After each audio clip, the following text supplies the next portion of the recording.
네, 안녕하세요. 오늘은 주기도문 강의 네 번째 시간입니다. 열방교회 말씀 특강을 통해서 우리 주님이 가르쳐주신 기도에 담겨져 있는 하나님의 거룩하신 뜻이 무엇인가를 소상하게 살펴보는데, 오늘은 뜻이 하늘에서 이룬 것 같이 땅에서도 이루어지다 라는 말씀입니다. 여기에는 많은 영적인 세계에서 일어났던 사건들이 함축되어져 있거든요. 그래서 구약의 이사야서 14장 12절부터 15절까지 말씀을 제가 한번 봉독을 하겠습니다. 너 아침의 아들 계명성이여, 어찌 그리 하늘에서 떨어졌으며, 너 열국을 엎은 자여, 어찌 그리 땅에 찍혔는고, 내가 내 마음에 이르기를 내가 하늘에 올라 하나님의 묵별 위에 나의 보좌를 높이리라. 내가 북극 지폐의 산 위에 좌정하리라. 가장 높은 구름에 올라 지극히 높은 자와 비기리라 하도다. 그러나 이제 내가 음부 곧 구덩이의 맨 밑에 빠치 우리로다. 아멘. 그렇습니다. 이 셋째 하늘 영계에서 하나님의 보좌에 도전했던 천사장이 있습니다. 구약 성경에 보면 세 천사장이 나오거든요. 미가엘과 가브리엘과 루시엘입니다. 근데 이 루시엘이 하나님의 보좌에 도전을 했다가 결국 둘째 하늘 아래로 쫓겨나는 사건이 이렇게 기록되어 있는 겁니다.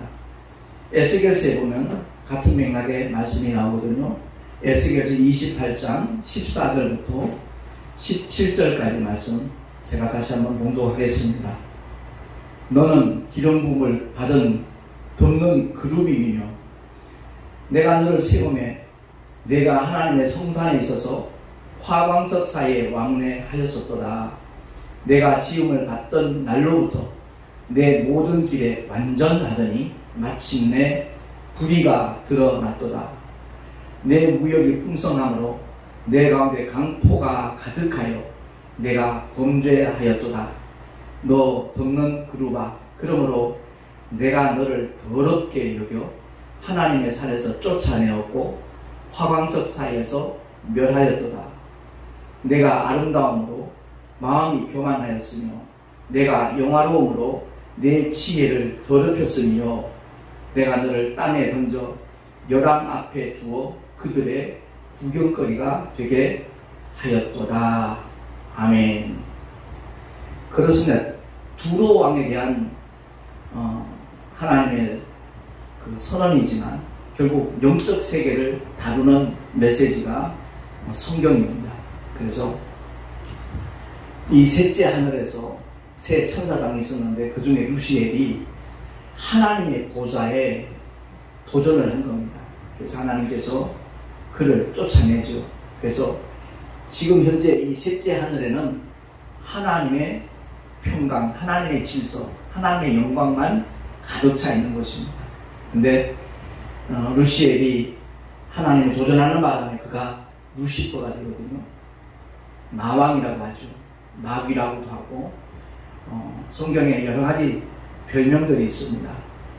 음부권세 잡은 자, 사망권세 잡은 자, 공중권세 잡은 자, 여러 가지 호칭들이 있습니다.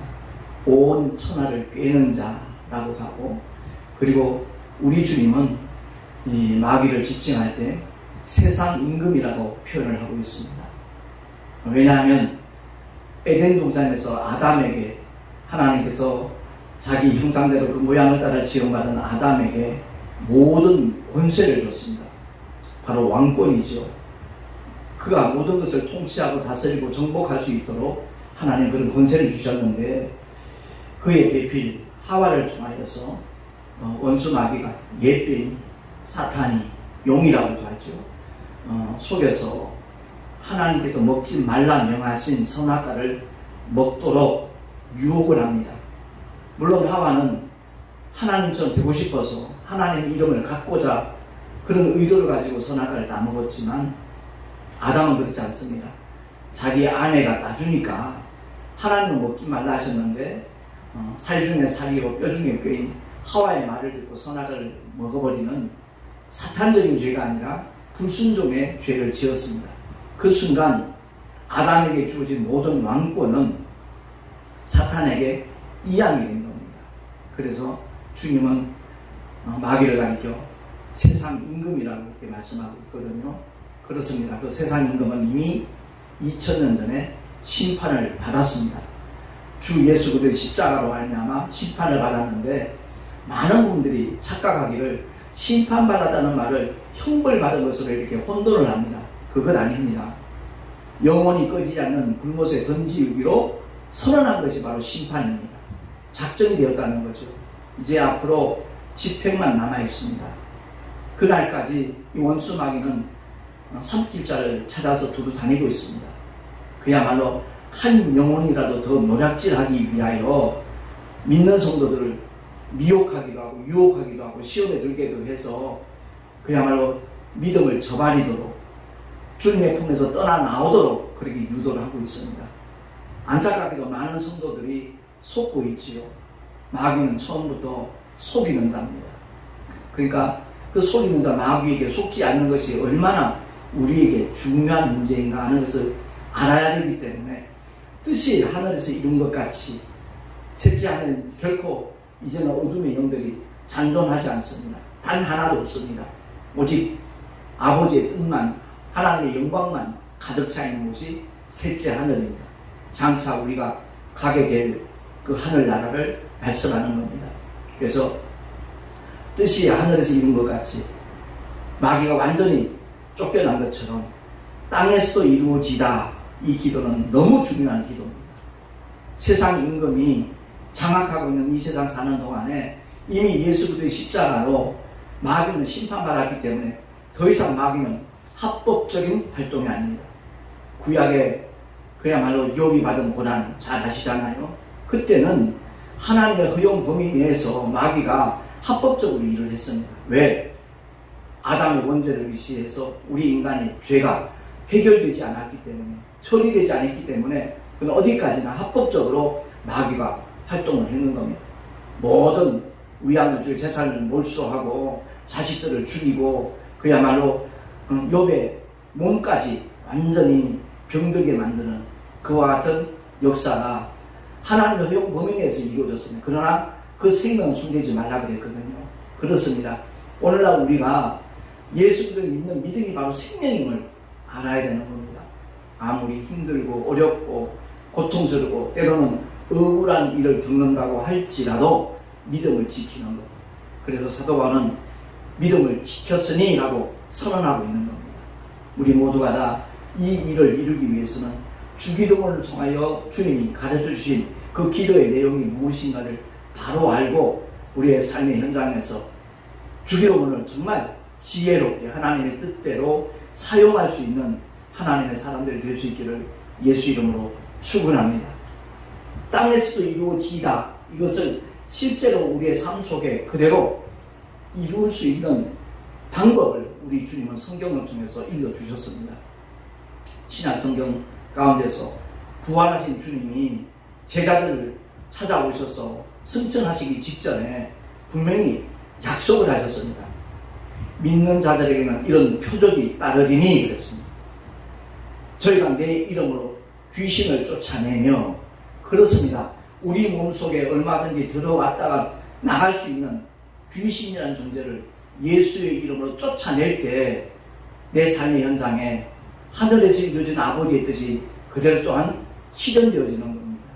그렇습니다. 이 귀신들을 쫓아내므로 말미암아 깨끗하게 치유받은 사건들이 복음서에 많이 소개되고 있습니다. 솔직히 마귀라는 단어보다도 귀신들이라는 단어가 훨씬 더 복음서에는 많이 나옵니다. 귀신들을 벙어리 되고 귀먹은 사람을 향해서 주님이 책망하시잖아요. 말하지 못하고 듣지 못하는 그 사람을 향하여 주님이 꾸짖는 것이 아니거든요. 그 속에 들어가 있는 더러운 귀신들을 명하여 쫓아냈을 때 그가 다시 정상으로 돌아오는 그런 사건들 분명히 우리에게 소개하고 있습니다. 18년 동안 귀신 들려서 앓으며 꼬부라져서 조금도 펴지 못하는 한 여인도 주님을 만남으로 말미암아 그 더러운 귀신이 쫓겨나니까 정상적인 모습으로 회복이 되었거든요. 그렇습니다. 우리 삶의 현장에서 정말 내가 신앙을 가진 사람답게 살지 못하고 하나님의 말씀과 어그러지는 그런 모습을 취할 때마다 귀신은 귀신같이 알고 그 틈을 놓치지 않습니다. 우리 몸속에 들어옵니다. 그렇기 때문에 저는 기도할 때 정말 하나님 앞에 영광 돌리면서 내가 먼저 회개하면서 그리고 나의 구할 것을 아뢰기 전에 내 몸속에 튼튼 더러운 저주받은 귀신들아 내가 예수 그리스도의 이름을 명하노니 내 몸에서 떠나갈지어다 먼저 선언합니다. 꾸짖습니다. 저주합니다. 그러고 난 다음에 천군 천사들아 내 기도를 도울지어다 라고 선포한 다음에 기도를 시작을 합니다. 굉장히 중요한 문제입니다. 우리 모두가 주기도문을 사용할 때마다 이 영적인 세계에 대해서 바로 알고 이 믿음의 길을 걸어갈 수 있기를 소망합니다. 아울러 야고보서 4장 7절을 통해서 마귀를 대적하라 그랬습니다. 그리하면 너희를 피하리라 그랬습니다. 마귀가 우리를 무서워서 피합니다. 우리가 마귀를 무서워할 존재가 아닙니다. 이미 그는 2000년 전에 예수 그리스도의 십자가로 말미암아 심판받은 자입니다. 달리 바꿔 말하면 무장해제가 된 겁니다. 그가 하는 모든 일은 불법입니다. 마귀는 우리 몸속에 결코 들어올 수 없습니다. 다만 우리의 생각을 장악합니다. 우리에게 관념을 던집니다. 가룟 유다에게 예수 팔 생각을 넣어주니까 가룟 유다가 그 생각을 뿌리쳤다면 물리쳤다면 몰아냈다면 아마 예수를 파는 자리에 가지 않았을 겁니다. 근데 그것을 수용하니까 용납해버리니까 결국은 차라리 이 세상에 태어나지 않을 뻔한 그런 사람이 되고 말았습니다. 그렇습니다. 마귀를 대적하십시다. 예수 이름으로 물리치십시다. 그리할 때 악한 영들은 더 이상 우리에게 근접하지 못하는 겁니다. 영적 세계를 바로 알고 이 믿음의 길을 걸어간다면 그 삶 속에는 하나님의 보호하심이 천군 천사들의 수종들이 끊임없이 주어질 것입니다. 구약에 여호와의 사자라는 특별한 천사가 나타나지요. 바로 하나님께서 아버지의 뜻을 이루시기 위하여 특별한 천사에게 그 귀한 직분을 줬습니다. 미가엘도 가브리엘도 루시엘도 전부 다 천사단이지만 그보다 더 특별한 여호와는 하나님의 표호입니다. 그 표호를 가지고 활동할 수 있는 사자 분명히 창세기에 많이 등장합니다. 저와 여러분이 이 믿음의 길을 걸어가면서 여호와라는 표도 굉장히 거룩한 하나님의 성호이지만 분명히 알 것은 우리에게 주어진 성부와 성자와 성령 삼위가 일체되신 하나님의 이름 예수 그 이름을 알고 원래 아버지의 이름이었지만 아들에게 맡기신 이름이고 성령도 그 이름으로 보내심을 받았습니다. 그러니까 저와 여러분이 기도할 때마다 예수 이름의 권세가 어떤 것인가를 바로 알고 영적 세계를 바로 인지하고 날마다 승리하는 하나님의 사람으로 살아갈 수 있기를 예수 이름으로 축원합니다. 기도하겠습니다. 하나님 아버지 주기도문 속에 하나님의 엄청난 약속들이 능력과 권세들이 담겨져 있다는 것을 다시 한번 살펴보았습니다. 거룩하신 하나님 아버지 첫째 하늘과 둘째 하늘은 언젠가 불타 없어질 것입니다. 바로 이 우주가 음부라는 것을 우리가 기억을 하고 원수 마귀는 지금 음부에 빠뜨려지는 상태입니다. 이 음부 가운데서 세상 임금 노릇을 해왔지만 우리 주님이 십자가로 이미 그 모든 일을 심판하셨습니다. 그러므로 더 이상 원수 마귀에게 속는자 없게 하시고 두려워하지 않게 하시고 오히려 예수 이름의 권세로 원수 마귀를 대적하여 물리칠 수 있는 승리의 사람들이 되게 하여 주시옵소서. 뿐만 아니라 행동대원으로 우리 몸속에 틈타고 들어와서 모든 질병을 일으키고 여러가지 어려운 고통들을 가져다주는 더러운 귀신들을 주 예수 그리스도의 이름을 명하여 쫓아내므로 말미암아 언제나 강건한 모습으로 믿음 생활하고 이 세상 살아갈 수 있는 하나님의 자녀들의 모습들이 우리의 삶의 현장에 그대로 구현될 수 있도록 성령 하나님 인도하시고 도와주시옵소서. 우리 구주 예수 그리스도의 이름으로 감사하며 간절히 축복하며 기도하옵나이다. 아멘.